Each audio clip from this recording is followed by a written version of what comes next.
당장 저 우물을 도로 파내지 못할까. 이 미친 것을 광에 가두어라. 시아버지의 호령이 마당을 쩌렁쩌렁 울렸습니다.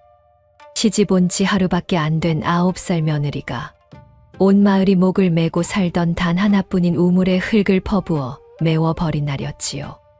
가뭄이 석 달째 이어지던 그해 골짜기에 노는 거북 등처럼 쩍쩍 갈라졌고 사람들은 동구 밖 그 우물 하나에 목숨을 기대고 있었습니다. 물 한 동이가 쌀 한 듯밥과 맞먹어 새벽이면 두레박 앞에 줄이 길게 늘어서던 우물이었어요. 그런 우물을 갓 들어온 어린 며느리가 두레박 줄을 싹둑 끊더니 작은 손으로 흙을 퍼서 풍덩풍덩 들이부은 겁니다. 시어머니는 가슴을 치며 펄쩍펄쩍 뛰었고 동네 사람들은 삿대질을 하며 미친 어린 것이라 비웃었지요. 그런데 단이는 울지도 변명하지도 않았습니다. 흙 묻은 손을 가만히 모은 채 우물가에 쪼그려 앉아 입속으로 무언가를 자꾸만 세고 있었어요. 하나, 둘, 셋. 무엇인가를 기다리는 사람처럼 말이지요. 그리고 첫서리가 하얗게 내리던 날, 단이가 도로 파는 그 우물 밑에서 나온 것을 보고는 그 호령을 내리던 시아버지가 풀썩 주저앉아 무릎을 꿇고 말았습니다. 미친 어린 것이라 손가락질하던 온 마을 사람들이 하나둘 그 어린 며느리 앞에 엎드려 큰절을 올렸지요. 대체 그 우물 밑에는 무엇이 묻혀 있었던 걸까요? 어린 것은 어쩌자고 멀쩡한 우물을 메웠고 사람들은 어이하여 훗날 이 아이를 물기를 보는 아이라 불렀을까요? 노랴담의 이야기가 오래오래 이어질 수 있도록 구독과 좋아요로 응원의 마음을 보태주세요. 자, 그럼 오늘도 가슴 먹먹한 옛날 이야기 지금 바로 시작합니다. 그해 봄 배첨진의 골짜기에는 비 한 방울 내리지 않았습니다. 논바닥은 거북 등처럼 쩍쩍 갈라지고 보리밭은 누렇게 타들어갔지요. 동구 밖 우물조차 물이 줄어 사람들은 동이 트기도 전에 두레박을 들고 줄을 섰습니다. 두레박이 우물 바닥을 긁는 소리가 드르륵 날 때마다 안악들의 한숨이 깊어졌어요. 허씨는 그날도 새벽같이 일어나 부엌 살강을 더듬었습니다. 손에 잡히는 건 빈 항아리뿐이었지요. 쌀독을 열어보아도 바닥에 깔린 쌀아기 한 줌이 전부였습니다. 그 한 줌을 영감죽으로 쓸지 장가도 못 간 둘째 몫으로 남길지 허씨는 한참을 쪼그려 앉아 부지깽이만 만지작거렸어요. 그런 새벽이 허씨에게는 늘 다르지 않은 하루였습니다. 배첨진에는 한때 이 골짜기에서 손꼽히던 집안이었습니다. 사랑채에 손님이 끊이지 않고 가을이면 곳간 문이 닫히지 않을 만큼 곡식이 차올랐다지요. 그런데 3대를 내려오는 동안 살림은 조금씩 기울었고 흉년이 거푸 들이닥치면서 끝내 좌수 곽가의 빈 문서에 손도장을 찍고 말았습니다. 한 번 찍은 손도장은 해마다 이자를 불려 이제는 남은 논단 마지기마저 곽좌수의 소나기로 넘어가기 직전이었어요. 그날 저녁 허씨는 곰방대만 빨고 있는 영감 곁에 밥상을 내려놓았습니다. 여보, 곽좌수가 또 말음을 보냈답디. 영감은 대답이 없었어요. 곰방대 끝에서 제가 툭 떨어졌지요. 이번 가을까지 못 갚으면 남은 논까지 다 가져간다는구려. 가져가라지. 우리한테 더 뺏을 게 뭐가 남았다고. 영감의 목소리는 갈라져 있었습니다. 허씨는 식어버린 죽 그릇만 내려다보았어요. 그런데 말입니다. 이튿날 해가 중천에 뜰 무렵 곽좌수의 말음이 살인문을 들어섰습니다. 손에는 빈 문서 한 장이 들려 있었고 그 뒤로 조그만 계집아이 하나가 종종 따라 들어왔지요. 첨지 어른 좌수께서 이르시기를 이 아이를 둘째 며느리로 들이면 빚을 가을까지 밀어주시겠답니다. 말음이 문서를 흔들며 말했습니다. 아이는 제 몸뚱이만 한 보따리를 끌어안은 채 마당 한가운데 가만히 서 있었어요.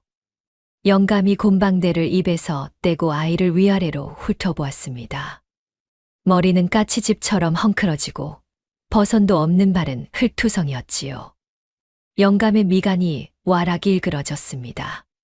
어디서 이런 걸 며느리라고 데려왔느냐. 당장 광에 가두거라.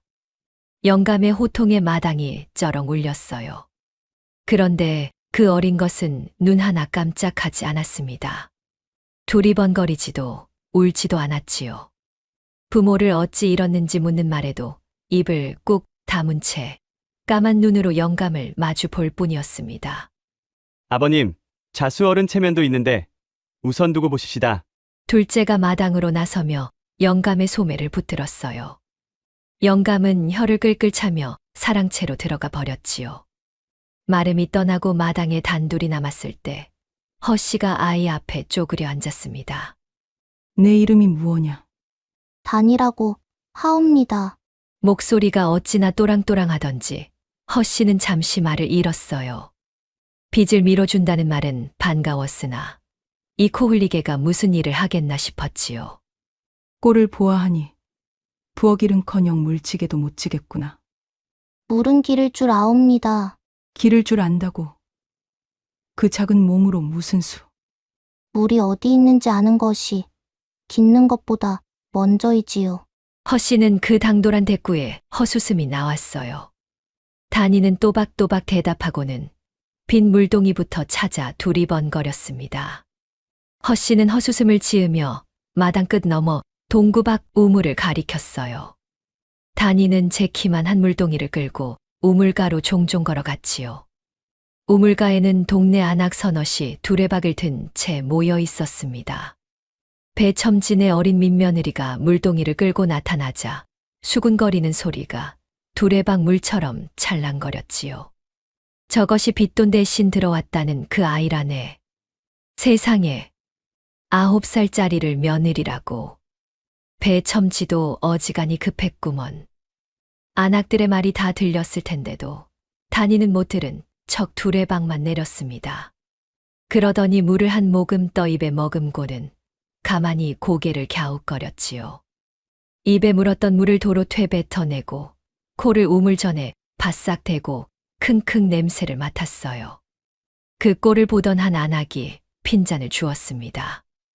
얘야, 귀한 물을 뱉으면 어쩌느냐. 목마른 사람이 줄을 섰는데. 아주머니, 이 물 드시고 탈난 분 없으신지요? 단이가 불쑥 묻자 안악들이 어리둥절해 서로를 쳐다보았어요. 탈이라니. 다들 멀쩡하다. 별 해괴한 소리를 다 하는구나. 단이는 더 묻지 않았습니다. 물동이를 끙끙 채워 돌아오면서 혼잣말처럼 한마디를 흘렸지요. 아직은 멀쩡하시겠지요. 너무 작은 소리라 아무도 듣지 못했어요. 어린 것이 그 우물 속에서 무엇을 보고 무엇을 맡았는지 그때는 누구도 알지 못했습니다. 저녁이 되자 허씨는 쌀독을 박박 긁어보리 한 줌을 더 풀어 죽을 쏘았습니다. 입이 하나 늘었으니 어쩔 수 없는 노릇이었지요. 단이는 제 몫으로 받은 멀건 죽 그릇을 두 손으로 감싸 쥐고 한 술 한 술 천천히 떠먹었어요. 여치를 굶었을 법한데도 그릇을 개걸스레 비우는 법이 없었습니다. 바닥까지 알뜰히 긁어먹고는 빈 그릇을 정갈하게 포개어 부뚜막에 올려놓았지요. 저것 좀 보게. 굶주린 것 치고는 손이 곱구먼. 둘째가 나직이 중얼거리자 허씨가 눈을 흘겼습니다. 손이 고우면 무얼 해. 일을 해야 밥값을 하지. 단이는 그 말에도 토 한마디 달지 않고 제 손으로 식구들 빈 그릇을 걷어 부엌으로 날랐어요. 9살 어린 것의 그 야무진 뒷모습을 허씨는 한참이나 바라보았지요. 어디서 저런 몸가짐을 익혔을까? 빚돈에 떠넘겨진 거렁뱅이 아이라기에는 어딘가 앞뒤가 맞지 않았습니다. 그러나 허씨는 그 생각을 곧 접었어요. 당장 내일 아침 끼니가 더 급한 살림이었으니까요. 그날 밤 단이는 호롱불도 없는 윗방에 홀로 누웠습니다. 식구들이 잠든 기척이 들리자 아이는 베고 있던 보따리를 살그머니 풀었어요.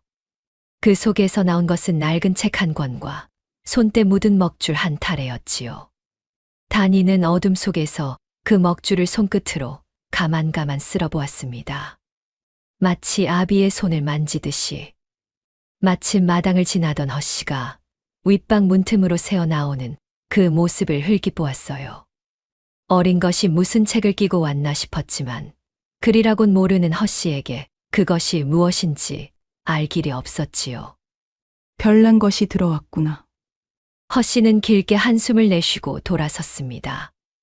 입 하나 더 늘었다는 푸념이 절로 새어나왔지만 이 어린 것이 앞으로 이 집에 그리고 이 골짜기 온 마을에 무엇을 몰고 올지 그때 허씨는 까맣게 모르고 있었습니다. 단이가 배첨진에 들어온 지 사나흘이 지났습니다. 어린 것은 시키지 않아도 새벽이면 물동이를 끌고 우물로 갔고 부엌 아궁이 앞에 쪼그려 앉아 불을 지폈지요.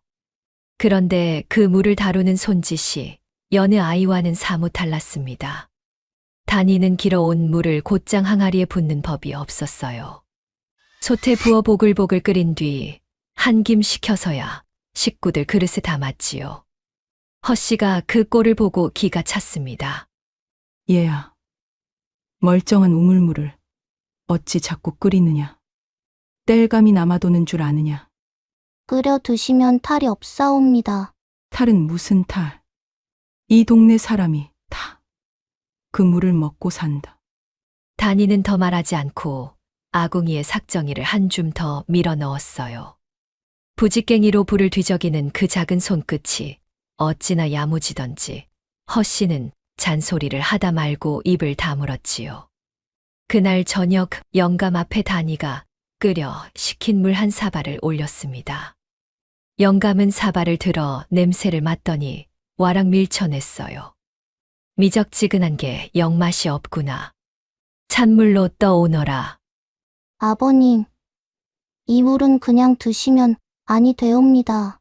이것이 어디서 어른 말에 토를 다느냐. 당장 광에 가두거라. 영감의 호통이 또 한 번 마당을 흔들었지요.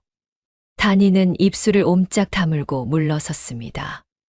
그러고는 부엌 뒤란으로 가 쪼그려 앉아 한참을 흙만 들여다보았어요. 다음 날 아침 둘째가 뒷간에 가다 이상한 광경을 보았습니다. 단이가 뒤란 흙을 손으로 파헤치고는 그 흙을 한 줌 쥐어 코에 대고 킁킁 맞고 있었지요.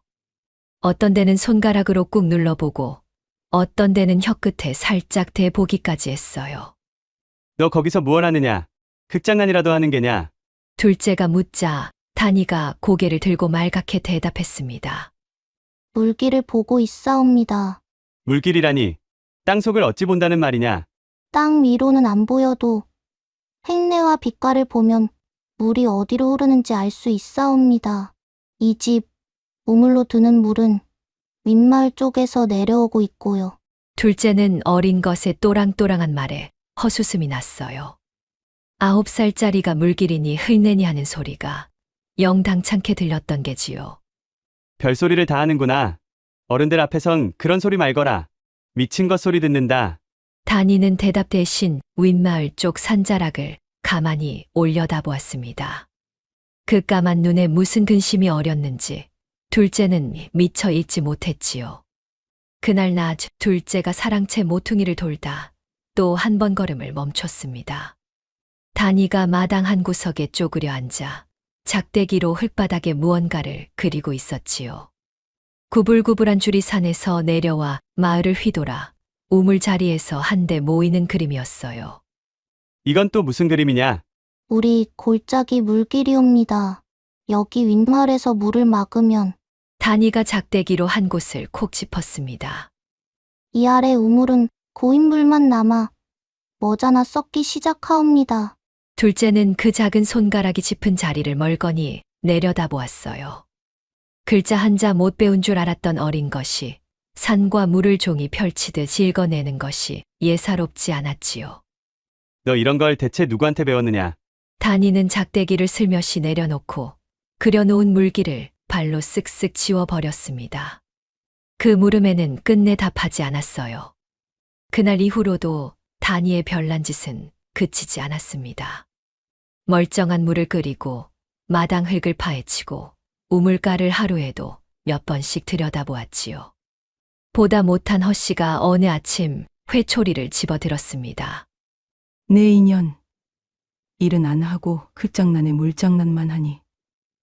내를 좀 맞아야 정신을 차리겠느냐. 단이는 매를 피하지 않았어요. 회초리를 든 허씨를 까만 눈으로 가만히 올려다볼 뿐이었지요. 어머님, 사흘만 더 두고 보아 주십시오. 사흘 뒤에도 아무 일 없거든.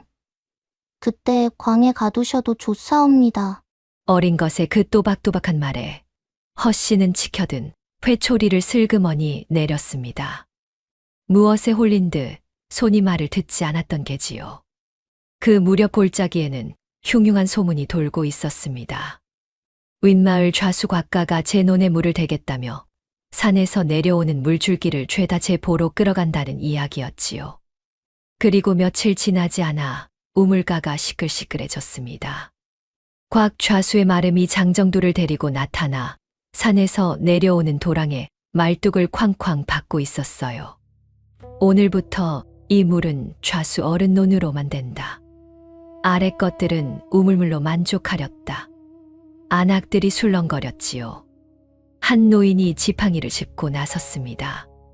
여보게, 그 물줄기를 다 막으면 우리 우물은 어쩌란 말인가. 우물이 마르든 말든 그건 너희 사정이지. 좌수 어른 분부시다. 마름이 말뚝을 마저 박아 넣자 노인은 더 말을 잊지 못하고 돌아섰어요. 그 광경을 멀찍이서 지켜보던 단이의 입가가 처음으로 가늘게 떨렸습니다. 마름들이 돌아간 뒤 단이는 슬그머니 그 막힌 도랑가로 다가갔습니다. 새로 박힌 말뚝과 둑을 손으로 짚어보고 물이 어느 쪽으로 갇혀 도는지 한참을 살폈지요. 흙을 한 줌 떠 냄새를 맡던 아이의 낯빛이 점점 굳어갔어요. 그때 뒤처져 있던 마름 하나가 단이를 발견하고 소리쳤습니다. 저 어린 것은 또 뭐냐? 썩 꺼지지 못해. 단이는 흙을 가만히 내려놓고 물러섰어요. 그러나 그 자리를 떠나기 전 둑 너머 윗마을 쪽을 오래도록 노려보았지요. 무엇을 보았는지 작은 주먹이 꼭 쥐어 있었습니다. 그날 밤 잠자리에 든 줄 알았던 단이가 마당으로 나왔습니다. 우물가에 쪼그려 앉더니 보따리에서 꺼낸 먹줄을 두레박에 메어 우물 속으로 천천히 들이웠지요. 줄이 풀려 내려간 깊이를 손가락 마디로 짚어가며 입속으로 무언가를 자꾸 세었습니다. 하나, 둘, 셋. 마침 물 마시러 나온 허씨가 그 모습을 보고 우뚝 멈춰 섰어요. 이 밤중에 거기서 무얼 하는 게냐. 단이가 천천히 고개를 돌렸습니다. 달빛 아래 그 어린 얼굴이 어찌나 차분하던지 허씨는 등골이 서늘해졌지요. 어머님, 이 우물은 머자나 사람을 잡을 것이옵니다. 허씨는 그 말을 코웃음으로 넘겼지만 그날 밤 따라 잠이 쉬이 오지 않았더랍니다. 좌수가 윗물을 막은 뒤로 동구 밖 우물은 하루가 다르게 줄어들었습니다. 두레박을 내리면 바닥에 흙탕이 먼저 올라왔고 물에서는 쇠비린내 같은 냄새가 어렴풋이 풍겼지요. 사람들은 코를 막으면서도 그 물을 길어갔습니다. 달리 길이 없었으니까요. 단이의 하루는 그 마른 우물에서 시작되었어요. 새벽 어스름 식구들이 아직 이불 속에 있을 때 단이는 벌써 물동이를 끌고 마당을 나섰습니다. 우물물이 모자라는 날이면 십리 밖 골짜기 옹달샘까지 걸어가 물을 받아왔지요. 작은 몸으로 물동이를 이고 비탈을 오르내리면 집시는 금세 닳아 발바닥이 까졌습니다. 그래도 단이는 아프다는 말 한마디가 없었어요. 맞선다고 달라질 일이 아니라는 것을 어린 나이에 벌써 몸으로 배운 듯 했지요. 물을 길어오면 부엌으로 들어가 식은 아궁이에 불을 지폈습니다. 보리를 일고 주들 쓰고 시부모 밥상을 차렸지요. 끼니가 끝나면 빨래를 이고 개울로 나갔고 낮에는 마른 밭에 나가 돌을 골랐습니다. 그런 하루가 단이에게는 늘 다르지 않은 하루였어요. 오늘도 물을 길었고 다음 날도 물을 길었고 찬 바람이 불기 시작하자 두레박 줄을 잡은 손이 쩍쩍 얼어붙었습니다. 겨울이 다가오자 다니의 손등은 자주 텄습니다. 갈라진 자리에 피가 배어나도 다니는 헝겊한 조각 동여매고 또 물동이를 들었어요. 그러면서도 식구들 마실 물만은 꼬박꼬박 솥에 끓여 바쳤지요. 제 손은 그 모양이 되어도 식구 그릇에 찬물을 올리는 법이 없었습니다. 양식이 바닥난 날에는 다니가 산에 올라 도토리를 줍고 메밀 이삭을 훑어왔습니다. 떫은 도토리를 며칠씩 물에 우려 묵을 쑤어 시부모상에 먼저 올렸지요. 정작 제 입에는 검불 섞인 보리죽 한 술이 전부인 날도 많았어요. 그런 날도 다니에게는 늘 다르지 않은 하루였습니다. 배가 고프다는 말 한마디 없이 어린 것은 그 작은 어깨로 한 집안의 끼니를 묵묵히 이어갔지요. 어느 추운 새벽이었어요. 다니가 우물에서 두레박을 끌어올리다 언 손이 미끄러져 두레박을 우물 안에 빠뜨리고 말았습니다. 얼음장 같은 물에 팔을 넣어 두레박을 건지느라 어린 팔뚝이 새파랗게 얼었지요. 그 꼴을 본 허씨는 혀를 끌끌 찼습니다. 두레박 하나 간수를 못해서야. 그 손으로 무슨 일을 하겠느냐. 다니는 곱은 손을 입김으로 호호 불며 말없이 다시 두레박줄을 잡았어요. 그런 새벽에도 다니는 제 손보다 식구들 마실 물을 먼저 끓였습니다. 허씨는 그런 다니가 못마땅했어요. 멀쩡한 물을 땔감 들여 끓이는 것도 틈만 나면 흙을 파헤치는 것도 죄다 미친 짓으로만 보였지요. 내 인연. 또 흙을 파느냐. 그 손으로 부엌을 만지면 어쩌란 말이냐. 허씨의 매가 다니의 종아리에 떨어졌습니다. 다니는 종아리에 붉은 자국이 부풀어 오르도록 매를 맞으면서도 비명 한 번 지르지 않았어요. 입을 꾹 다물고 매가 끝나기를 기다릴 뿐이었지요. 영감은 어린 며느리를 거들떠보지도 않았습니다. 동네 안악들은 우물가에서 다니를 두고 수군거렸지요. 저 집 며느리는 밤마다 도깨비처럼 마을을 쏘다닌다지 뭐야. 어린 것이 실성을 한 게야. 쯧쯧. 사실이었습니다. 식구들이 잠들고 나면 다니는 살그머니 마당을 빠져나갔어요. 우물가에 쪼그려 앉아 먹줄을 들이워 물 높이를 재고 마을 곳곳을 돌며 맨손으로 땅을 짚었지요. 어느 자리에서는 흙을 파 냄새를 맡고 어느 자리에서는 귀를 땅에 바싹 대고 무언가를 들었습니다.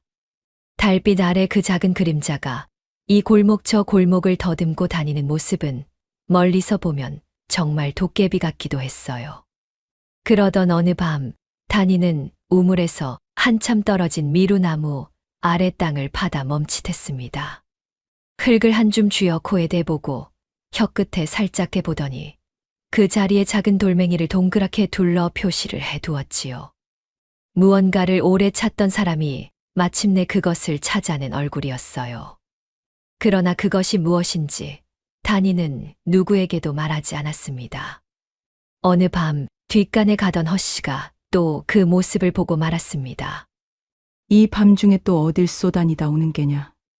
다니는 흙 묻은 손을 뒤로 감추며 고개를 숙였어요. 송구하옵니다, 어머님. 송구한 줄 알면 그 짓을 거두어야지. 동네에 미친 며느리 소문이 파다하다. 다니는 대답이 없었습니다. 허씨는 어린 것에 그 까만 눈을 마주보면 어쩐지 가슴이 답답해져 등을 떠밀어 방으로 들여보냈지요. 그래도 다니를 가만히 지켜보는 눈이 하나 있었습니다. 둘째였어요. 어느 날 둘째는 다니의 갈라진 손등을 보고 말없이 들기름 한 종지를 머리맡에 놓아주었지요.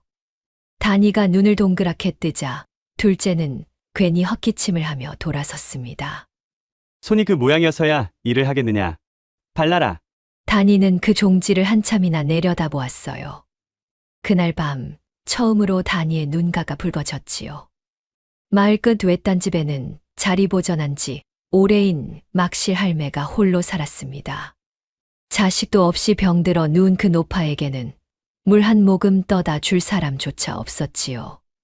어느 날부터인가 다니는 제 물동이에서 한 바가지를 덜어 그 집 부뚜막에 끓인 물을 몰래 채워 두기 시작했어요. 누가 시킨 일도 아니었습니다. 네 집 아이가 이리 고운지 이 늙은이 물까지 챙겨주고 막실 할매가 마른 손으로 더듬더듬 머리를 쓰다듬으면 다니는 눈을 반달처럼 접고 웃기만 했지요. 제가 했노라 내세우는 법이 없었습니다. 그러면서도 그 집 물만은 다니가 더 오래 정성껏 끓였어요. 훗날 이 작은 손길이 한 사람의 목숨을 어떻게 가르게 될지 그때는 다니 자신도 다 알지는 못했을 겁니다. 첫서리가 내릴 무렵 우물물은 끝내 시커멓게 흐려졌습니다. 물을 떠보면 비릿한 거품이 두레박하에 둥둥 떠올랐어요. 다니는 그 거품을 손가락으로 찍어 냄새를 맡더니 오래도록 우물 속을 들여다보았지요. 그러고는 혼잣말처럼 나직이 중얼거렸습니다. 이제 더는 미룰 수가 없겠구나. 그 말이 무슨 뜻인지 그때 허씨는 알지 못했어요. 그러나 바로 다음 날 온 마을을 발칵 뒤집어 놓을 일이 벌어지고 말았지요. 그날 아침은 첫서리가 마당에 하얗게 깔린 날이었습니다. 허씨가 부엌에서 불을 지피는데 마당 쪽에서 이상한 소리가 들려왔어요. 풍덩, 풍덩. 무엇인가 우물 속으로 떨어지는 소리였지요. 허씨가 부엌문을 열고 나가보니 다니가 우물가에 서서 흙을 퍼 우물 안으로 들이붓고 있었습니다. 두레박 줄은 벌써 싹도 끊겨 발치에 나뒹굴었고 어린 것은 삽도 없이 맨손으로 흙을 퍼 날랐어요. 이년아, 너 지금 무슨 짓이냐? 허씨의 비명에도 다니는 손을 멈추지 않았습니다. 한 줌 또 한 줌 흙을 퍼부을 때마다 우물물이 흙탕으로 부글거렸지요. 고통 소리에 영감이 버선발로 뛰어나왔어요. 뭐라고 우물을 메워 이 미친 것이 당장 멈추지 못할까. 저 손을 묶어 광에 가두거라. 영감이 다니의 팔을 낚아챘지만 다니는 흙 묻은 손으로 우물전을 붙들고 놓지 않았습니다. 그 작은 몸 어디서 그런 힘이 났는지 어른 둘이 달려들어도 쉬이 떼어 내지 못했어요. 소란에 동네 사람들이 하나둘 모여들었습니다. 마을에 단 하나 남은 우물이 메워지는 광경에 사람들의 얼굴이 새파랗게 질렸지요. 저 집 며느리가 기어이 이를 냈구먼. 우리 먹을 물을 막다니 저것이 정령 실성을 했어. 안악들이 삿대질을 하고 사내들이 다니를 우물에서 끌어내려 했어요. 그러나 다니는 흙투성이가 된 채로도 기어이 마지막 한 줌까지 우물에 들이부었습니다. 그러고는 가쁜 숨을 몰아쉬며 사람들을 향해 또랑또랑 외쳤지요. 이 물을 그냥 두면 사흘 안에 사람이 죽사옵니다. 순간 마당이 찬물을 끼얹은 듯 조용해졌어요. 그러나 그 침묵은 잠깐이었습니다. 미친 소리, 물이 사람을 죽이긴 누가 죽인단 말이냐. 누군가 돌멩이를 집어 던졌고 다니의 이마에서 붉은 피가 주르륵 흘러내렸지요. 그래도 어린 것은 손등으로 피를 쓱 닦을 뿐 한 발짝도 물러서지 않았습니다. 허씨는 사람들 앞에서 얼굴을 들 수가 없었습니다. 빛 대신 들인 어린 것이 온 마을의 식수를 끊어 놓았으니 그 원망이 죄다 배첨지내로 쏟아질 판이었지요. 내 인연, 무슨 낯으로 이 집에 들어와 이런 짓을 하느냐? 당장 나가거라. 허씨가 다니를 마당으로 떠밀었어요. 다니는 이마에 피를 닦지도 못한 채 무릎을 꿇었습니다. 그러고는 흙 묻은 두 손을 모아 떨리는 목소리로 빌었지요. 어머님, 사흘만 기다려 주십시오. 사흘 뒤에도 아무 일 없거든. 그때 소인을 죽이시든 내치시든 하옵소서. 사흘은 무슨 사흘. 저 입부터 막아라. 영감의 호령에 다니는 끝내 광으로 끌려갔습니다. 덜컥 광문이 닫히고 빗장이 질러졌지요. 어둠 속에 갇힌 어린 것은 울지 않았어요. 갈라진 문틈으로 새어드는 빛에 기대 무언가를 가만히 기다리는 듯 했습니다. 그날부터 마을은 발칵 뒤집혔습니다. 단 하나 남은 우물이 메워졌으니 사람들은 10리 밖개울까지 물을 길러 다녀야 했지요. 동이 트기도 전에 물지개를 지고 산길을 오르내리는 고생이 시작되었어요. 물 한 동이를 받으려 새벽부터 줄을 서고 빈 지게로 돌아오는 날이면 노인들이 길바닥에 주저앉아 한숨을 쉬었지요. 마을 사람들은 그 고생을 죄답의 첨진의 탓으로 돌렸습니다. 그 미친 며느리를 당장 관아에 끌고 가야 해. 좌수 어른께 고해 바쳐야지. 이대로는 못 산다. 그렇게 원망이 들끓을 때 지팡이를 짚은 막실 할매가 떨리는 목소리로 끼어들었어요. 여보게들, 그 아이는 그럴 아이가 아니여. 이 늙은이 물까지 챙겨주던 고운 손인데.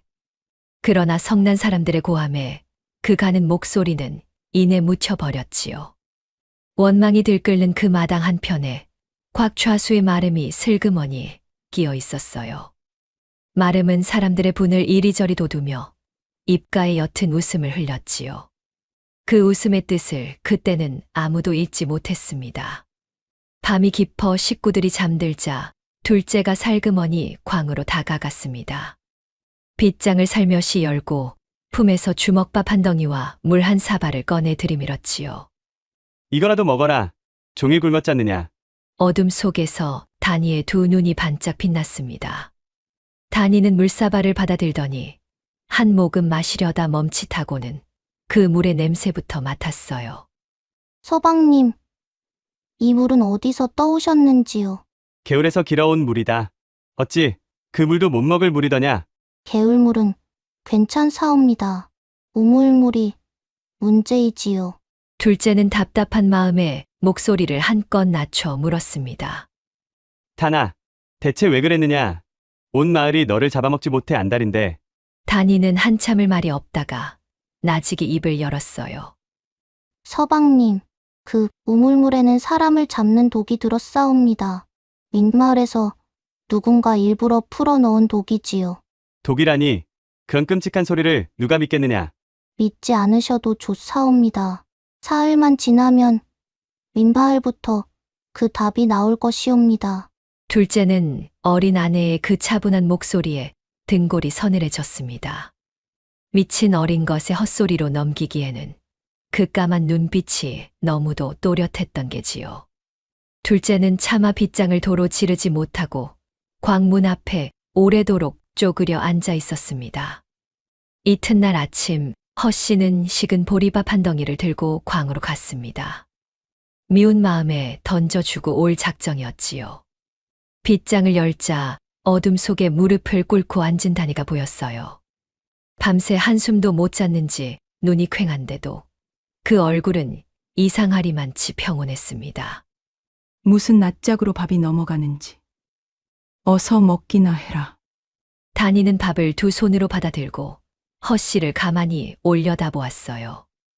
어머님, 막실 할매 물은 제가 갇힌 동안 누가 챙겨드리는지요? 허씨는 그 말에 말문이 턱 막혔습니다. 제 한 몸 갇혀 죽을 판에 병든 노파 물 걱정을 하는 어린 것이라니요. 이년아, 지금 내 처지에 누구 물 걱정을 한단 말이야. 걱정이 되어서요. 그 할매는 끓인 물만 드셔야 탈이 없으신데. 허씨는 더 대꾸하지 못하고 광문을 닫았어요. 돌아서는 그 발걸음이 어쩐지 무거웠지요. 광에 갇힌 다니는 그 사흘이 지나기만을 기다리고 있었어요. 그런데 말입니다. 그 사흘이 다 가기도 전에 윗마을에서 무서운 소식 하나가 골짜기를 타고 내려오기 시작했지요. 다니가 광에 갇힌 지 사흘째 되던 날이었습니다. 동이 트기도 전에 윗마을 쪽에서 곡소리가 바람을 타고 흘러내려왔어요. 처음엔 한 집, 다음엔 두 집. 멀쩡하던 사람들이 갑자기 배를 잡고 뒹굴다 입에 거품을 물고 쓰러진다는 소문이었지요. 점심 무렵에는 더 무서운 소식이 닿았습니다. 윗마을 김 노인이 끝내 숨을 거두었다는 것이었어요. 멀쩡히 밭을 갈던 사람이 하루아침에 손발이 새파래져 죽었다니 골짜기가 술렁이기 시작했지요. 윗마을에서 도망쳐 내려온 한 사내가 우물가에 주저앉아 부들부들 떨며 말을 쏟아냈습니다. 우물물을 떠먹은 집마다 사람이 쓰러졌소. 멀쩡하던 우리 아버지도 물 한 사발 들이켜고는 그날 밤을 못 넘기셨소. 사내는 말을 잊지 못하고 흐느꼈어요. 그 이야기를 듣는 사람들의 얼굴이 하나같이 흙빛으로 변했지요. 그 소식을 들은 허 씨는 가슴이 철렁 내려앉았습니다. 사흘 안에 사람이 죽는다던 다니의 말이 귓가에 쟁쟁 울렸던 게지요. 여보, 그 아이가 사흘이라 했는데 오늘이 바로 사흘째요. 허 씨가 떨리는 목소리로 말하자 영감의 얼굴도 굳어졌습니다. 그러나 영감은 곧 고개를 저었어요. 우연이다. 어린 것 헛소리에 무슨 의미를 두느냐. 그 무렵 마을 어귀가 소란해졌습니다. 곽 좌수가 마름과 장정들을 거느리고 들이닥친 것이었어요. 비단 두루마기를 벌럭이며 나타난 좌수 앞에 사람들이 길을 터주며 허리를 굽혔지요. 다들 무얼 그리 떨고 있는가. 윗마을 병은 못된 돌림병일 뿐이다. 좌수가 헛기침을 하며 마당을 둘러보았습니다. 그것이 우물과 무슨 상관이란 말인가. 미친 며느리 말에 놀아나다니 어리석은 일이지. 좌수는 인심 쓰듯 너털웃음을 지었어요. 내 너희가 물이 없어 고생하는 것이 딱하여 왔노라. 우리 집 장정들을 풀어 마을에 새 우물을 파주겠다. 사람들이 술렁이며 좌수를 향해 굽실거렸습니다. 아이고 좌수 어른. 그 은혜를 어찌 갚으오리까. 갚을 것 없다. 다만 마을 앞 공터와 남은 밭되기를 우물값으로 내게 넘기면 그뿐이다. 좌수가 품에서 문서 한 장을 꺼내 흔들었지요. 궁지에 몰린 사람들은 두말 없이 그 문서에 손도장을 찍었어요. 코앞에 물 앞에서 땅 따위는 눈에 들어오지 않았던 게지요. 이튿날부터 좌수의 장정들이 마을 한복판을 파 내려가기 시작했습니다. 흙먼지가 풀풀 날리고 곡괭이질 소리가 쾅쾅 울렸지요. 그 광경을 광문 틈으로 내다보던 다니의 낯빛이 백지장처럼 하얗게 질렸습니다. 마침 물그릇을 들고 온 둘째에게 다니가 다급히 매달렸어요. 서방님, 저 자리는 아니 되옵니다. 저기를 파면 윗마을 동물이 곧장 그리로 모여드옵니다. 다나, 진정해라. 좌수 어른이 직접 파주는 우물이다. 바로 그래서 더 무섭사옵니다. 저 우물물을 마시면 이 마을이 윗마을 꼴이 나고 마옵니다. 둘째는 그 말을 차마 누구에게도 옮기지 못했습니다. 미친 며느리 편을 든다는 소리가 두려웠던 게지요. 새 우물을 파던 두 사흘째 좌수가 배첨지내로 다시 걸음을 했습니다. 미친 며느리가 제 속을 꿰뚫어 본다는 말이 영 마음에 걸렸던 게지요. 좌수는 다니를 광에서 끌어내 마당에 무릎 꿇리게 했어요. 내가 그 우물에 독이 들었다 떠들고 다닌 아이냐. 다니는 고개를 들어 좌수를 똑바로 올려다보았습니다. 9살 어린 것의 눈이 어찌나 맑고 서늘하던지 좌수의 말문이 잠깐 막혔지요. 어른께서는 그 독이 어디서 왔는지 잘 알고 계시지 않습니까? 순간 좌수의 낯빛이 험악하게 일그러졌습니다. 이것이 어디서 함부로 주둥이를 놀려. 좌수가 손을 번쩍 치켜들었지만 다니는 눈 하나 깜짝하지 않았어요. 때리셔도 좋사옵니다. 허나 윗마을에서 죽어나간 사람들이 곧 이 마을에서도 나올 것이옵니다. 그때도 돌림병이라 우기 싫는지요. 좌수는 치켜든 손을 부르르 떨다 끝내 내렸습니다.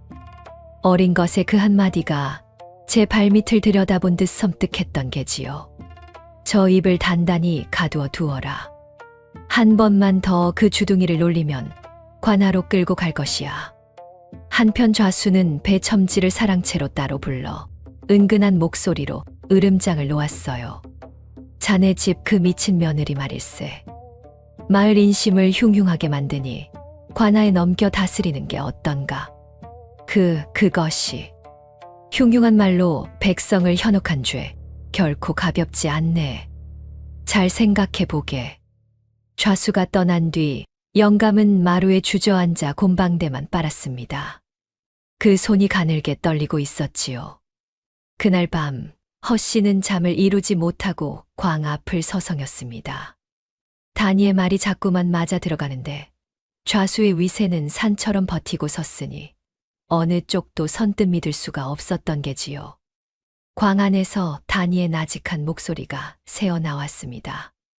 어머님, 아직 거기 계시지요. 허 씨는 흠칫 놀라 걸음을 멈췄어요. 저 새 우물에서 물이 솟는 날, 부디 식구들만은 그 물을 입에 대지 못하게 해 주십시오. 허 씨는 아무 대답도 하지 못했습니다.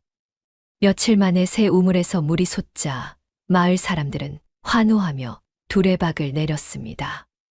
메말랐던 골짜기에 물이 돌아왔으니 다들 좌수를 향해 손을 모아 절을 했지요. 좌수 어른 덕에 우리가 살았네. 허 씨도 빈 물동이를 들고 새 우물가로 갔습니다. 그런데 두레박을 내리려는 순간 광 속에서 다니가 당부하던 그 나직한 목소리가 귓가에 맴돌았어요. 식구들만은 그 물을 입에 대지 못하게 해달라던 목소리가요. 허 씨는 한참을 망설이다 기어이 길어 올린 물을 도로 땅에 쏟아버렸습니다.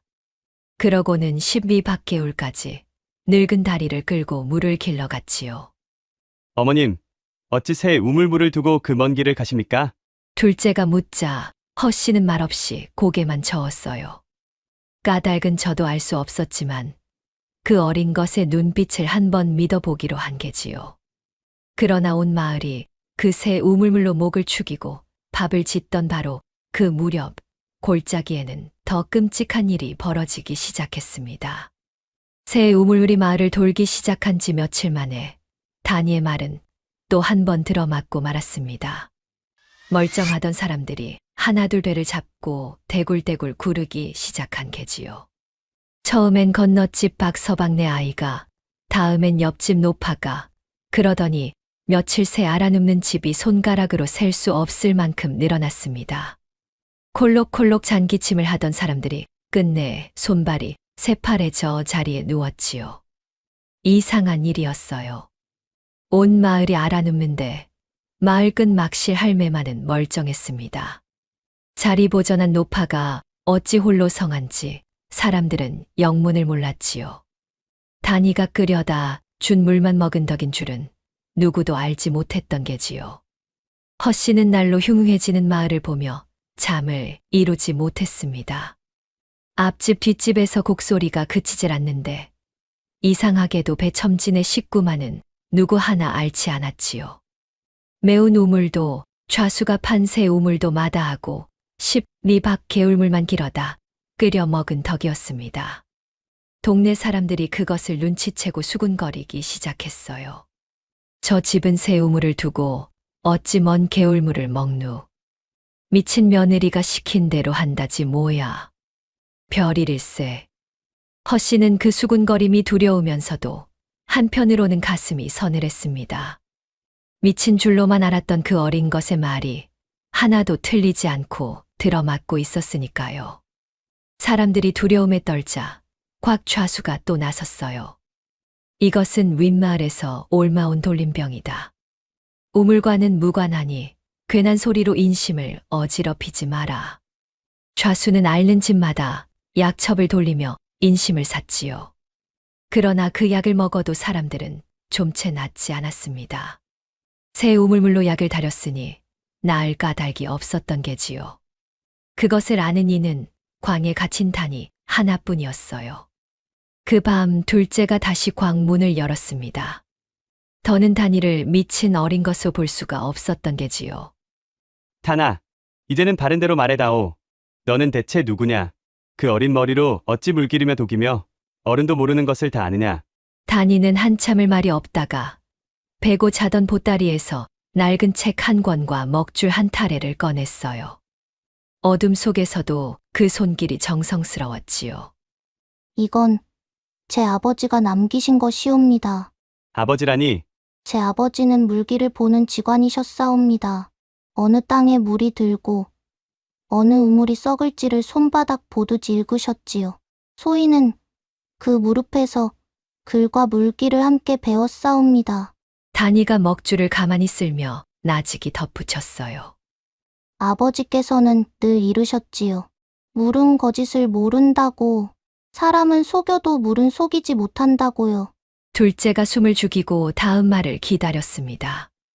2해 전 아버지께서 윗마을 물길이 막힌 것을 보고 한 가지를 알아내셨지요.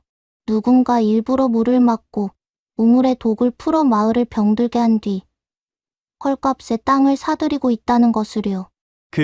그게 설마.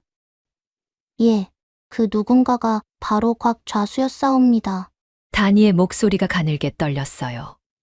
아버지께서 그 일을 관아에 고하려 하시자 좌수는 아버지를 도적으로 몰아 누명을 씌웠지요. 그 일로 집안은 하루아침에 풍비박산이 나고 아버지도 어머니도 그 겨울을 넘기지 못하셨사옵니다. 다니는 끝내 말끝을 잊지 못했습니다. 9살 어린 것의 두 눈에 그렁그렁 눈물이 차올랐지요. 그러나 다니는 그 울음마저 꾹 삼켰어요. 소인이 여태 입을 다문 것은 때를 기다렸기 때문이옵니다. 섣불리 떠들었다간 아버지처럼 소인도 소리 없이 사라질 테니까요. 둘째는 한동안 말을 잊지 못했습니다. 빚에 팔려온 미친 어린 것인 줄로만 알았던 아내가 실은 그런 한을 품고 이 집에 들어왔다니요. 둘째는 후들후들 떨리는 손으로 다니의 작은 어깨를 감쌌어요. 그러면 이제 어쩌렸냐? 좌수의 위세가 저리 시퍼런데. 다니는 눈물을 닦고 그 까만 눈을 들어 둘째를 보았습니다. 기다리던 때가 머자나옵니다. 첫 소리가 내리고 땅이 굳으면 소인이 메워둔 그 우물이 모든 것을 증명할 것이옵니다. 그 말이 무슨 뜻인지 둘째는 미처 헤아리지 못했어요. 그러나 그 어린 얼굴에 어린 단단한 빛만은 오래도록 잊히지 않았지요. 사실 그 밤 둘째의 뒤를 밟아 광 앞까지 온 이가 있었습니다. 허씨였지요. 며느리와 아들이 나누는 이야기를 허씨는 문 뒤에서 숨죽인 채 죄다 듣고 말았어요. 멸문당한 직관의 딸이라는 것도, 좌수가 그 아비를 죽음으로 몰았다는 것도, 어린 것이 무슨 한을 품고 이 집에 들어왔는지도요. 방으로 돌아온 허씨는 그 밤을 꼬박 세웠습니다. 어린 것을 미친 며느리라 매질하고 광에 가둔 지난 날이 가슴을 후벼 팠던 게지요. 날이 밝자 허씨는 남몰래 광으로 가 따뜻한 죽 한 그릇을 들이밀었어요. 이거라도 먹어두어라. 몸 상하면 못 쓴다. 다니가 눈을 동그랗게 뜨자 허씨는 괜히 헛기침을 하며 고개를 돌렸습니다. 그 까칠하던 시어머니의 눈가가 그날따라 붉게 젖어 있었지요.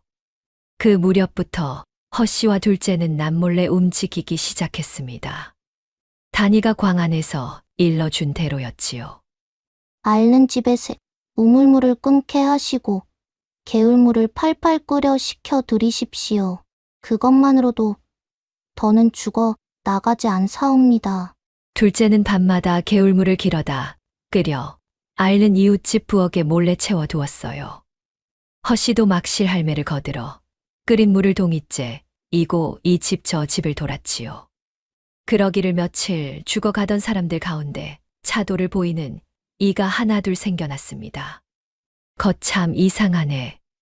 배첨지네가 떠다 준 물을 먹은 집은 자리를 털고 일어난다는구먼. 소문이 슬그머니 돌기 시작하자 곽 좌수의 낯빛이 점점 굳어갔어요. 미친 며느리를 가둬두었는데도 그 어린 것에 그림자가 자꾸만 제 발밑으로 뻗어오는 듯했던 게지요. 그리고 며칠 뒤 다니가 기다리던 그 첫서리가 정말로 골짜기에 내려앉기 시작했습니다. 첫서리가 내리자 골짜기의 공기가 달라졌습니다. 죽어가던 사람들이 배첨진에 끓인 물을 먹고 하나둘 자리를 털고 일어나면서 마을에는 이상한 소문이 돌기 시작했지요. 미친 며느리가 메운 그 우물이 실은 우리를 살리려던 게 아닐까. 좌수가 판 새 우물을 먹은 집만 줄 초상이 낫자는가. 수군거림이 점점 커지자 곽 좌수의 얼굴이 클빛으로 굳어갔습니다. 그대로 두었다간 제 음모가 만천하에 드러날 판이었으니까요. 그날 밤 좌수가 은밀히 배첨지를 찾아왔습니다. 위험만으로는 안 되겠다 싶어 이번엔 회유로 나선 것이었지요. 좌수는 묵직한 엽전 꾸러미를 슬며시 마루에 올려놓았습니다. 첨지, 우리 사이에 척질 일이 무어 있겠나. 그 며느리만 조용히 내게 넘기면 자네 빚도 없던 일로 해주겠네. 이 돈도 얹어서 말일세. 영감은 그 엽전 꾸러미를 한참이나 내려다보았어요. 빚에 짓눌려 평생을 굽실거리며 살아온 영감이었습니다. 그 돈이면 남은 식구가 겨울을 나고도 남을 터였지요. 그런데 영감은 떨리는 손으로 그 꾸러미를 도로 밀어냈습니다. 좌수 어른, 그 아이가 우리 식구를 살렸소. 이 늙은이가 평생 비루하게 살았어도 사람 목숨값을 돈으로 받지는 못하겠소. 좌수의 얼굴이 험하게 일그러졌어요. 이 사람이 정녕 미친 며느리에 홀렸구먼. 두고두고 후회할 날이 있을 것이야. 좌수는 엽전 꾸러미를 도로 챙겨 씩씩거리며 돌아갔습니다. 그 뒷모습을 보며 영감은 식은땀이 밴 두 손을 가만히 쥐었다 폈지요. 평생 처음으로 좌수 앞에서 고개를 숙이지 않은 밤이었습니다. 그러나 좌수가 호락호락 물러설 리 없었어요. 이튿날 아침 좌수는 마름과 장정들을 잔뜩 풀어 배 첨지내로 들이닥쳤습니다. 그 미친 며느리가 마을에 헛소문을 퍼뜨려 인심을 흉흉하게 만든다. 당장 관하로 끌고 가 매우 쳐야겠다. 좌수 어른, 그 아이는 한낱 어린 것이옵니다. 허씨가 마당에 엎드려 빌었지만 장정들은 광문을 부수고 단이를 끌어냈지요. 단이는 끌려 나오면서도 두려워하는 기색이 없었습니다. 작은 발이 흙바닥에 질질 끌리는데도 그 까만 눈은 좌수를 똑바로 보고 있었어요. 그때 자리를 털고 일어난 사람들이 하나둘 마당으로 모여들었습니다. 막실 할매가 지팡이를 짚고 맨 앞에 나섰지요. 이 아이를 어디로 끌고 가는 게요? 우리를 살린 아이를. 맞소. 이 아이가 떠다 준 물로 우리 식구가 살았소. 사람들이 장정들 앞을 가로막자 마당은 일순팽팽한 대치로 얼어붙었어요. 좌수의 눈썹이 꿈틀거렸습니다. 이것들이 미친 며느리에 홀려 정신이 단단히 나갔구나. 비키지 못할까. 그때 둘째가 보다 못해 장정들 사이로 몸을 던졌습니다. 이 손 놓으시오. 네, 아내요. 끌고 가려거든 나부터 끌고 가시오. 장정 하나가 둘째를 거칠게 떠밀었고 둘째는 흘바닥에 나뒹굴었지요.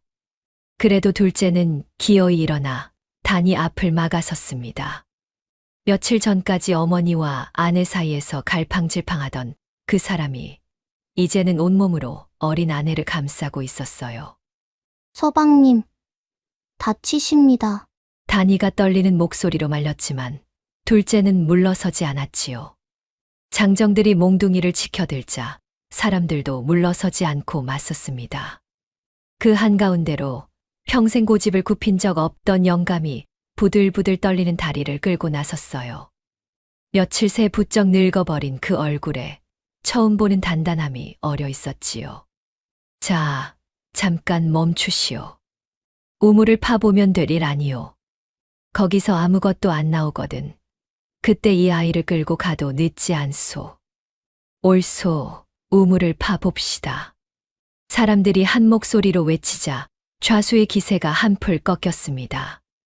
바로 그 순간 끌려가던 단이가 또랑또랑한 목소리로 외쳤어요. 좌수 어른, 정녕 떳떳하시거든 소인이 메운 그 우물을 파보시지요. 첫소리가 내려 땅이 굳었으니 그 밑에 무엇이 묻혔는지 온 마을이 보게 될 것이옵니다. 거기서 아무것도 나오지 않거든 그때 소인의 목을 치셔도 좋사옵니다. 마당이 찬물을 끼얹은 듯 조용해졌습니다. 좌수의 낯빛이 새파랗게 질렸어요. 그 우물 밑에 무엇이 있는지 누구보다 잘 아는 사람이 바로 좌수였으니까요. 파기는 무얼 판단 말이냐. 다 메운 우물을. 좌수의 목소리가 가늘게 떨렸습니다. 그 떨림을 사람들이 놓치지 않았지요. 어린 며느리의 말에는 흔들림이 없는데 위세등등하던 좌수가 먼저 떠는 꼴을 보고 사람들의 눈빛이 달라지기 시작했어요.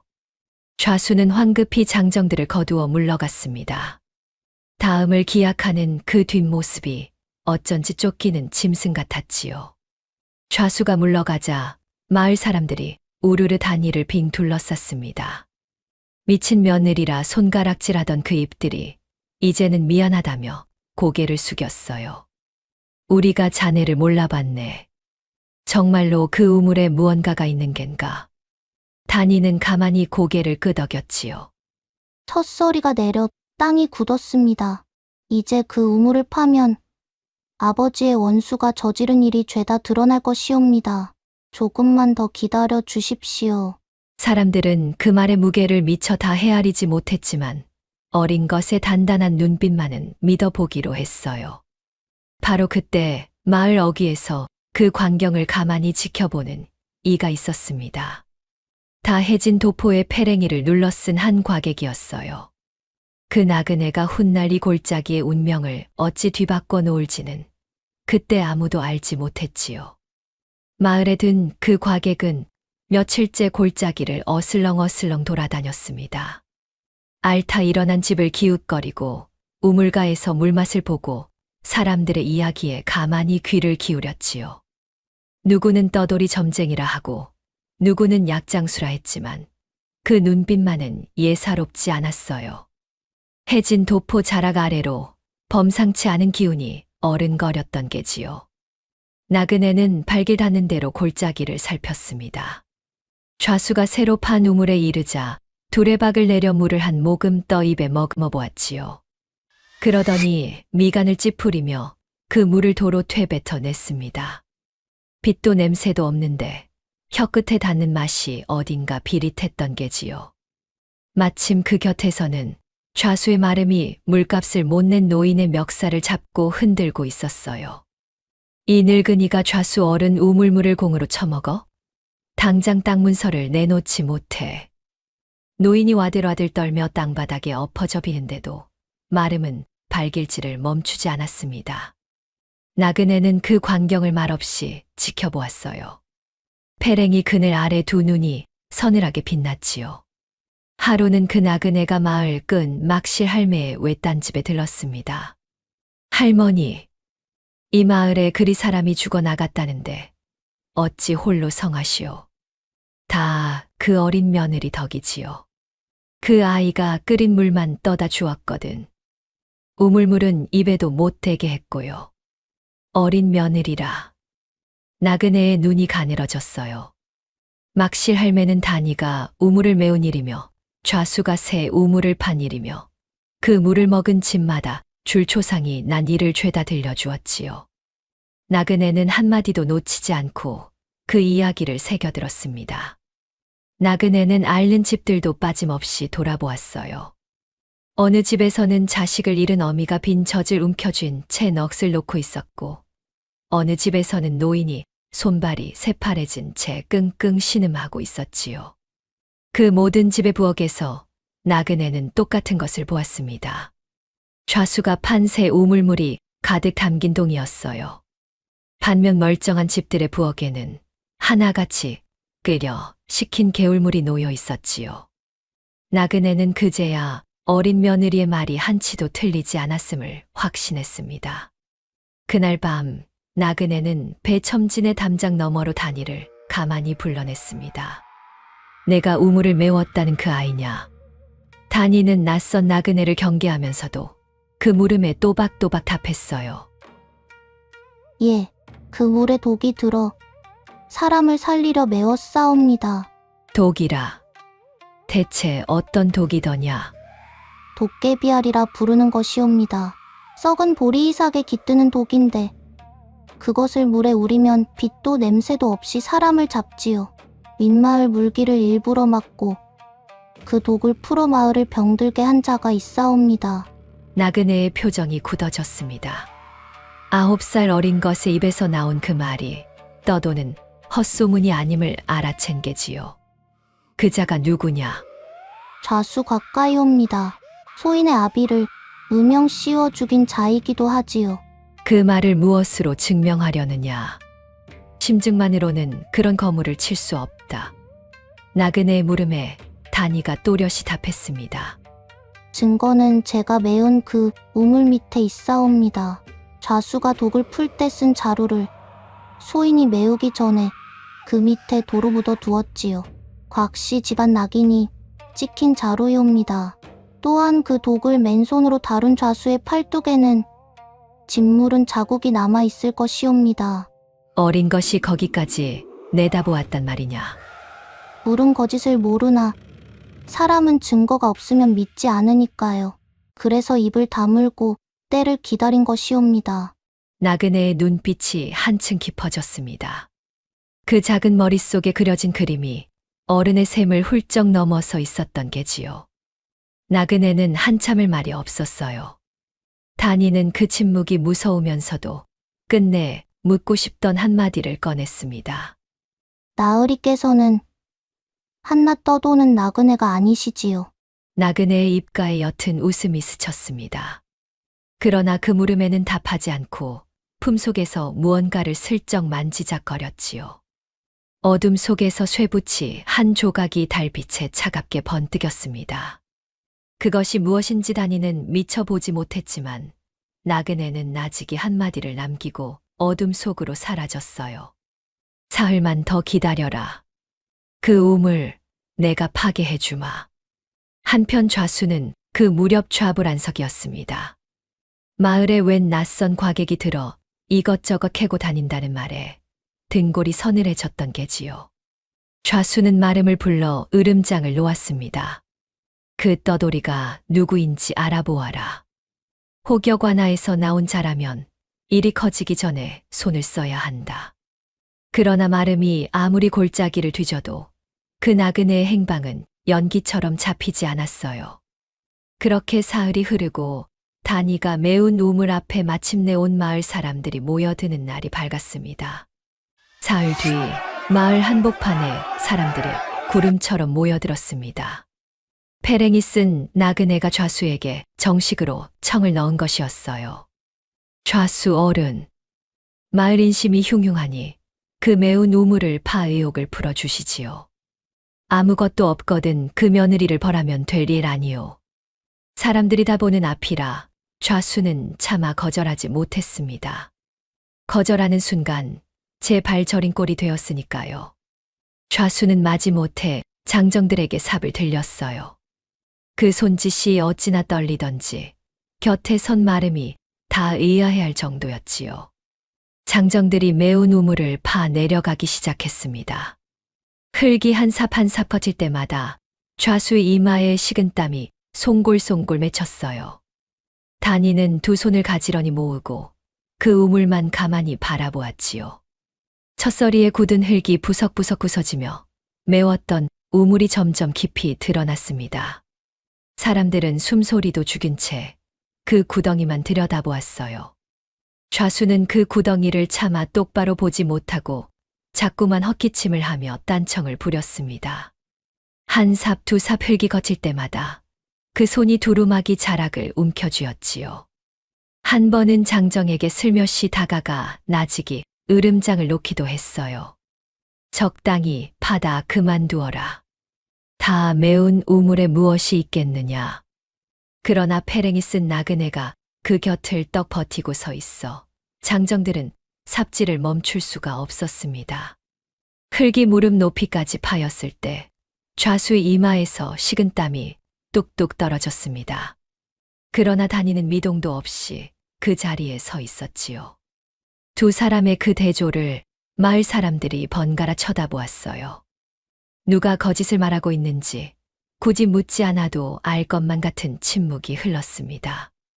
그러던 어느 순간 흙을 파던 장정이 무언가에 걸려 멈칫했습니다. 여기 뭐가 묻혀 있습니다요. 사람들이 우르르 몰려들었어요. 흙 속에서 모습을 드러낸 것은 썩은 보리 이삭이 가득 담긴 가죽 자루 여러 개였지요. 거무튀튀한 그 이삭에서는 코를 찌르는 비릿한 냄새가 풀풀 풍겼습니다. 이게 대체 무엇이냐? 다니가 앞으로 나서 그 자루를 가리키며 또랑또랑 외쳤어요. 이것이 바로 도깨비알이옵니다. 사람을 잡는 독이지요. 누군가 이 우물에 이것을 풀어 온 마을을 병들게 한 것이옵니다. 윗마을 물기를 막은 것도 새 우물을 판 자리도 모두 이 동물이 흘러들도록 짜 맞춘 것이고요. 사람들이 술렁이는 가운데 다니가 자루 한 귀퉁이를 펼쳐 보였습니다. 그리고 이 자루에 새겨진 낙인을 보십시오. 거기에는 곽씨 집안의 표식이 또렷이 찍혀 있었지요. 사람들의 눈이 일제히 좌수에게로 쏠렸습니다. 말도 안 되는 소리. 누가 그 자루를 거기 묻었는지 어찌 안단 말이냐. 저 미친 며느리가 제 손으로 묻어두고 나를 모함하는 것이다. 좌수가 펄쩍 뛰며 발뺌했지만 이번엔 사람들이 속지 않았어요. 다니가 차분히 말을 이었지요. 9살 어린 것이 어찌 그 무거운 자루를 윗마을부터 옮겨 묻겠습니까? 또한 이 독은 아무나 다루지 못하옵니다. 잘못 만지면 제 손부터 썩어 들어가니까요. 좌수 어른, 소매를 한번 걷어보시지요. 그 팔에 독이 닿은 자국이 있을 것이옵니다. 좌수가 움찔하며 제 소매를 움켜쥐었습니다. 그 팔뚝에는 검게 짓무른 독 자국이 선명했지요. 사람들의 눈빛이 싸늘하게 식어갔습니다. 그 독 자국을 본 사람들이 하나둘 입을 열기 시작했습니다. 내 자식이 새 우물물을 먹고 사흘 만에 죽었소. 멀쩡하던 아이가. 우리 어머니도 그 물을 떠 드시고는 손발이 새파래져 가셨소. 여기저기서 터져 나온 곡소리가 마당을 메웠어요. 미친 며느리라 욕하던 입들이 이제는 좌수를 향해 삿대질을 하고 있었지요. 다니는 그 한복판에 서서 떨리지만 또렷한 목소리로 말을 이었습니다. 물은 거짓을 모릅니다. 제 아버지께서 늘 그리 말씀하셨지요. 사람은 속여도 물은 끝내 속이지 못한다고요. 다니는 마당 흙바닥에 작대기로 물길을 그려 보였습니다. 윗마을에서 막은 물줄기가 어디로 돌아 좌수가 판 새 우물로 독이 흘러드는지를요. 어른들도 못 보던 그 흐름이 어린 것의 작대기 끝에서 한눈에 드러났지요. 사람들은 그제야 무릎을 쳤습니다. 미친 짓인 줄로만 알았던 그 모든 것이 실은 마을을 살리려는 단 하나의 셈이었음을요. 좌수의 얼굴이 사색이 되어갔어요. 바로 그때 누군가 흐느끼며 다니 앞에 털썩 주저앉았습니다. 새 우물물을 먹고 어린 자식을 잃은 어미였지요. 그 울음을 신호로 마당에 모인 사람들이 하나둘 무릎을 꺾기 시작했습니다. 한 어미가 무릎을 꿇자 둑이 터지듯 사람들이 줄줄이 다니 앞에 엎드렸습니다. 미친 며느리라 손가락질하고 돌을 던졌던 바로 그 사람들이었지요. 우리가 몰라 배웠소. 이 어린 것을 미친 며느리라 욕했으니 무슨 낯으로 자네를 보겠나. 고맙소. 우리 식구를 살려주어 고맙소. 자네가 메운 그 우물이 실은 우리를 살린 우물이었어. 우리가 그것도 모르고 돌을 던졌으니 이 은혜를 어찌 갚누. 어찌 다 갚누. 9살 다니는 그 큰절을 받으며 흙 묻은 손으로 사람들을 하나하나 일으켰어요. 울지도 으스대지도 않았습니다. 매운 우물 앞에서 눈을 반달처럼 접고 가만히 웃을 뿐이었지요. 그 작은 어깨에 온 마을의 목숨이 얹혀 있었는데도요. 무릎을 꿇은 사람들은 저마다 다니에게 진 빚을 떠올렸습니다. 새벽마다 끓인 물을 부엌에 채워준 손길을, 제 자식 살린 그 물 한 동이를요. 돌을 던졌던 사내는 차마 고개를 들지 못했고 미친 며느리라 손가락질하던 안악은 제 입을 틀어막고 흐느꼈지요. 다니가 그 앞을 지날 때마다 사람들은 그 작은 손이라도 한번 잡아보려 손을 내밀었어요. 빚에 팔려온 9살 어린 것이 어느새 온 골짜기가 우러르는 사람이 되어 있었던 게지요. 사람들 뒤에서 영감이 비틀비틀 걸어 나왔습니다. 광에 가두거라 호령하던 그 시아버지가 어린 며느리 앞에 두 무릎을 꿇었지요. 아가. 이 늙은이가 너를 몰라보고 그리 모질게 굴었구나. 매질을 하고 광에 가두고 내가 죽일 놈이다. 영감의 주름진 눈에서 굵은 눈물이 뚝뚝 떨어졌어요. 허씨도 그 곁에 무너지듯 주저앉아 다니의 두 손을 부여잡았습니다. 미안하다. 정말 미안하다. 아가, 그 추운 새벽에 물을 길어 오던 내 손이, 그 손이 우리를 살릴 줄을 내 어찌 알았겠느냐. 아니옵니다.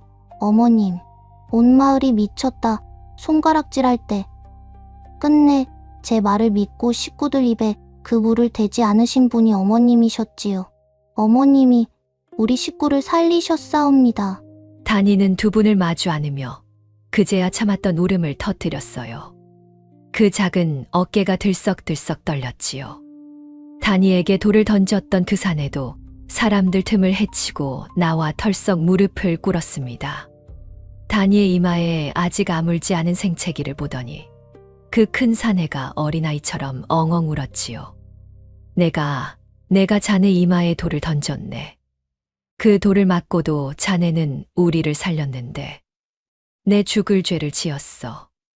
다니는 그 앞에 다가가 흙 묻은 손으로 사내의 어깨를 가만히 다독였어요. 이제 다 지난 일이옵니다. 마을이 살았으니 그것으로 되었지요. 막실 할매도 지팡이를 짚고 다가와 다니의 등을 가만가만 쓸어주었습니다. 고운 손이여.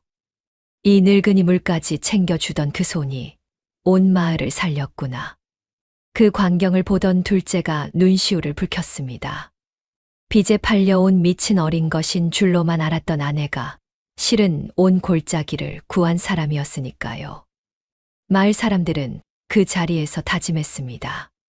다시는 사람을 겉모습으로 함부로 판단하지 않겠노라고요. 누군가는 다니의 갈라진 손등을 보고 눈물을 훔쳤고 누군가는 제 집 아이를 데려와 다니에게 절을 시켰지요. 어린 것이 메운 그 우물 자리를 두고두고 마을의 본보기로 삼자는 말도 오갔습니다. 그 광경을 멀찍이서 지켜보던 영감과 허씨의 눈에도 그렁그렁 눈물이 차올랐어요. 그런데 바로 그 순간 좌수가 슬그머니 뒷걸음질을 치기 시작했습니다. 사람들이 다니에게 정신이 팔린 틈에 몰래 자리를 뜨려던 것이었지요. 한 발, 두 발, 살금살금 마당을 빠져나가려던 그때였어요. 곽 좌수. 어딜 그리 급히 가시는가. 마을 어귀에 서 있던 패랭이 쓴 나그네가 어느새 좌수의 앞을 가로막고 있었습니다. 내 놈은 또 무엇이냐. 한낱 떠돌이 주제에 감히 누구 앞을 막아. 좌수가 호통을 쳤지만 그 목소리는 가늘게 떨리고 있었어요. 나그네는 대답 대신 눌러쓰고 있던 패랭이를 천천히 벗었습니다. 그러고는 품에서 무언가를 꺼내 높이 들어 올렸지요. 햇빛에 쨍하고 빛나는 그것을 본 순간 온 마당이 그대로 얼어붙었습니다. 이것은 좌수의 입에서 비명 같은 소리가 새어 나왔어요. 나그네의 손에 높이 들린 것은 다름 아닌 마패였습니다. 떠돌이 과객인 줄로만 알았던 그 나그네가 실은 임금이 보낸 암행어사였던 게지요. 마패에 새겨진 말 5마리가 햇빛에 번쩍이자 마당에 모인 사람들이 일제히 숨을 들이켰습니다. 위세등등하던 좌수의 다리가 후들후들 풀려 그 자리에 풀썩 주저앉고 말았지요. 평생 이 골짜기에서 왕처럼 군림하던 곽좌수가 한낱 떠돌이로 보이던 나그네 앞에서 사색이 되어 떨고 있었어요. 그 광경을 지켜보던 다니가 매운 우물 쪽으로 천천히 고개를 돌렸습니다. 아버지, 이제야 그 안을 풀어 드리옵니다. 그 까만 눈에 뜨거운 것이 차오르고 있었지요.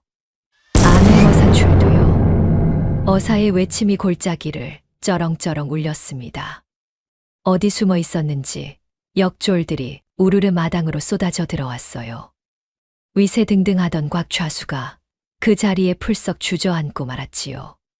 평생 사람들 위에 군림하던 그 다리가 마패 앞에서 후들후들 풀려버린 게지요. 어사는 파헤친 우물의 도깨비알 자루를 손수 살폈습니다. 곽씨 낙인이 찍힌 자루, 막은 물길의 자취, 헐값에 빼앗은 땅 문서까지 그동안 단이가 남몰래 모아둔 증거들이 하나하나 어사 앞에 놓였어요. 단이는 보따리 깊이 간직해온 아비의 기록까지 두 손으로 받쳐 올렸지요. 곽가야, 흉년의 물기를 막고 독을 풀어 백성을 병들게 한 죄, 그 틈에 헐값으로 땅을 빼앗은 죄, 무고한 직관을 누명 씌워 죽인 죄. 내 죄를 내가 알렸다. 억울하옵니다. 소인은 다만 모르는 일이옵니다. 모르는 일이라. 내 팔뚝에 새겨진 그 독 자국도 자루에 찍힌 내 집안 낙인도 모르는 일이더냐. 좌수가 입을 뻐끔거렸지만 더는 둘러댈 말이 없었습니다. 어사가 단이를 가까이 불렀어요. 내가 직관 한공의 딸이라지. 내 아비가 쓴 누명도 오늘 이 자리에서 벗겨주마. 단이가 무릎을 꿇고 떨리는 목소리로 아뢰었습니다. 아버지께서는 백성을 살리려다 돌아가셨사옵니다. 도적이라는 그 누명만은 부디 풀어주시옵소서. 걱정 말거라. 내 아비의 이름은 오늘부로 깨끗이 회복될 것이다. 그리고 그 억울함을 내가 이 손으로 갚았느니라. 어사가 고개를 끄덕이자 단이의 눈에서 뜨거운 것이 주르륵 흘러내렸어요. 어사는 그 자리에서 붓을 들어 직관 한공의 무죄를 적은 문서를 마을 사람들 앞에 펼쳐 읽었습니다. 도적이라 손가락질 받던 한공이 실은 백성을 살리려다 모함당한 충직한 사람이었으므리요. 그를 모르는 사람들도 그 뜻만은 알아듣고 너나 할 것 없이 고개를 끄덕였지요. 단이는 그 문서를 두 손으로 받아들고 가슴에 꼭 품은 채 한참을 흐느꼈습니다. 9살 어린 것이 두 해를 침묵으로 견뎌온 한이 그제야 본물처럼 터진 것이었어요. 좌수가 그동안 저지른 일들이 낱낱이 밝혀지자 사람들은 치를 떨었습니다. 한 사내가 오라에 묶인 좌수 앞에 나서 떨리는 손가락으로 그를 가리켰어요. 내 놈이 윗마을 물길을 막던 날 우리 아버지가 따지러 갔다가 매를 맞고 돌아오셨다. 그 길로 자리에 누우셨고 새 우물물을 드시고는 끝내 모질어나셨어. 이 천하의 악저가. 좌수는 고개를 들지 못했지요. 그동안 빼앗긴 땅과 잃은 식구를 가슴에 묻고 살던 사람들이 저마다 한마디씩 좌수의 죄를 토해냈습니다. 평생 좌수에게 땅과 물을 빼앗기고 숨죽여 살던 한이 그제야 본물처럼 터져 나왔지요. 곽가의 모든 재산을 거두어 빼앗긴 땅을 백성에게 도로 돌려주어라. 그 중에서도 직관 한공에게서 앗아간 논밭과 세간은 그 딸에게 한 자도 빠짐없이 되돌려 주어라. 그리고 곽가는 그 죄를 물어 국법으로 엄히 다스릴 것이다. 역졸들이 좌수를 오라로 꽁꽁 묶어 끌고 갔습니다. 위세 부리던 그 입에서 짐승 같은 비명이 터져 나왔지요. 끌려가는 좌수의 등 뒤로 사람들의 통쾌한 함성이 골짜기를 가득 메웠습니다. 어사는 곧 좌수의 곳간을 헐어 그동안 빼앗아 쌓아둔 곡식과 땅 문서를 백성에게 도로 나누어 주었어요. 제 땅을 되찾은 사람들이 문서를 부둥켜 안고 엉엉 울었지요. 자식을 잃은 어미들에게는 좌수의 재물을 거두어 위로의 곡식을 안겨 주었습니다. 평생 좌수의 마름에게 멱살잡이를 당하던 노인은 그 마름마저 오라에 묶여 끌려가는 꼴을 보고서야 마른 눈물을 훔쳤어요. 골짜기에 켜켜이 쌓였던 묵은 한이 그날 하루에 다 씻겨 내려가는 듯 했지요. 어사는 끌려가는 좌수를 뒤로 하고 단이 앞에 섰어요. 그 작은 어깨를 내려다보는 눈빛이 어쩐지 따뜻했지요. 내 아비가 훌륭한 딸을 두었구나. 9살 어린 것이 어른도 못한 일을 해냈으니 내 이 일을 소상히 적어 조정에 아를 것이다. 나라에서 내 공을 가벼이 보지 않을 터 땅과 재물로 그 갸륵함을 갚을 것이니 기다리거라. 단이가 어사 앞에 깊이 절을 올렸습니다. 나으리, 한 가지 청이 있사옵니다. 좌수가 판 그 새 우물도 마저 메워 주시옵소서. 그대로 두면 또 사람을 잡을 것이옵니다. 그리고 제가 보아둔 자리에 우물을 새로 파면 온 마을이 맑은 물을 얻을 것이옵니다. 어사는 그 청을 듣고 흐뭇이 고개를 끄덕였어요. 9살 어린 것이 제한을 푸는 그 자리에서도 마을 사람들 마실 물부터 걱정하고 있었으니까요. 그 말에 마당이 다시 한번 술렁였습니다. 빚에 팔려온 미친 며느리가 나라의 상을 받는다니요. 대체 이 어린 것의 진짜 정체는 무엇이었을까요? 그 답이 밝혀지는 데에는 그리 오랜 시간이 걸리지 않았습니다. 그해 겨울이 다 가기 전 골짜기에 어명을 받든 관원이 들었습니다. 마을 사람들이 죄다 모인 자리에서 단이의 내력이 비로소 만천하에 드러났지요. 단이는 한때 나라에서 으뜸가던 직관, 한공의 무남동녀였습니다. 어려서부터 아비의 무릎에서 물길과 땅의 이치를 배워 9살 어린 나이에 어른도 못 보는 물의 흐름을 읽어 낸 아이였지요. 사람들은 그제야 무릎을 쳤습니다. 미친 며느리가 아니라 하늘이 내린 천재였다는 것을요. 우물을 메우던 그 손도, 흙냄새를 맡던 그 코도, 밤마다 마을을 더듬고 다니던 그 작은 발도 모두 마을을 살리려는 몸짓이었음을 그제야 깨달은 게지요. 나라에서는 단이의 갸륵한 마음과 공을 기려 정렬을 내렸습니다. 그뿐이 아니었지요. 어사가 아른대로 조정에서는 기름진 논바지 얼어맞이기와 적잖은 재물을 상으로 내렸고 좌수에게 빼앗겼던 한공의 땅도 한자 남김없이 단이에게 되돌아왔어요. 가마도 없이 빚에 팔려온 9살 어린 것이 첫설이 한 번 지나는 사이 고을에서 손 꼽는 살림을 거머쥐게 된 게지요. 마을 어귀에 단이의 정려문이 세워지던 날, 온 골짜기 사람들이 모여 눈물을 흘렸어요. 빼앗겼던 땅이 백성에게 돌아오고 단이가 새로 자리를 잡아준 곳에 맑고 시원한 우물이 콸콸 솟았지요. 사람들은 그 우물에 단이 샘이라 이름을 붙였습니다. 어린 며느리가 목숨을 걸고 마을을 살린 그 마음을 두고두고 잊지 않으려는 것이었어요. 정려문이 세워지던 날 골짜기에는 오랜만에 잔치가 벌어졌습니다. 메말랐던 마을에 단이 샘 맑은 물이 콸콸 솟고 사람들은 그 물로 떡을 찌고 술을 빚었지요. 풍악에 맞춰 어깨춤이 덩실덩실 일고 아이들은 정려문 아래에서 깔깔거리며 뛰놀았습니다. 이 물 좀 보게. 어쩌면 이리 차고 다네. 다 단이 덕이지. 우리가 그 어린 것을 미친 며느리라 했으니 두고두고 부끄러운 일이여. 노인들은 단이의 손을 잡고 연신 고개를 숙였어요. 빚에 팔려와 미친 며느리라 매를 맞던 9살 어린 것이 온 골짜기에 자랑이 된 날이었지요. 세월이 흘러 단이가 자라는 동안 배첨지네는 몰라보게 일어섰습니다. 빈 문서는 활활불에 태워졌고 곳간에는 알곡이 그득그득 쌓였지요. 단이가 물기를 짚어 메마른 자갈밭에 샘을 내자 못 쓰던 땅이 기름진 논으로 바뀌어 해마다 곡식이 넘쳤어요. 좋은 우물자리며 명당을 보아 달라 사람들이 살인문 앞에 줄을 섰고 그 집 살림은 나날이 불어났습니다. 망했다 손가락질 받던 집이 첫설이 한 번 지나고부터 고을에서 가장 든든한 부자가 된 게지요. 그러나 무엇보다 달라진 것은 그 집 사람들의 마음이었습니다. 허씨는 단이의 손을 잡고 오래도록 놓지 못했어요. 내 너를 몰라보고 그리 매질을 했는데 너는 그 모진 시집살이를 어찌 견뎠느냐? 어머님이 계셨으니 견뎠지요. 온 마을이 미쳤다 할 때 끝내 제 말을 한번 믿어주신 분이 어머님이셨으니까요. 단이가 눈을 반달처럼 접고 웃자 허씨의 눈가에도 물기가 번졌습니다. 영감은 그 곁에서 연신 헛기침을 하며 어린 며느리의 머리를 가만히 쓰다듬었지요. 둘째는 그런 단이를 그윽한 눈으로 바라보았어요.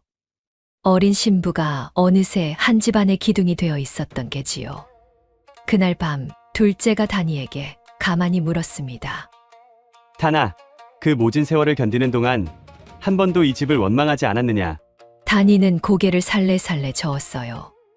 원망할 새가 없었지요. 아버지 누명을 벗기는 일이 제겐 숨쉬는 일과 같았으니까요. 이제 그 짐을 내려놓으니 비로소 마음 편히 잠이 오옵니다. 둘째는 그 작은 손을 두 손으로 감쌌습니다. 세월이 흘러 다니가 곱게 자라는 동안 두 사람은 서로를 의지하며 그 골짜기를 지켰지요.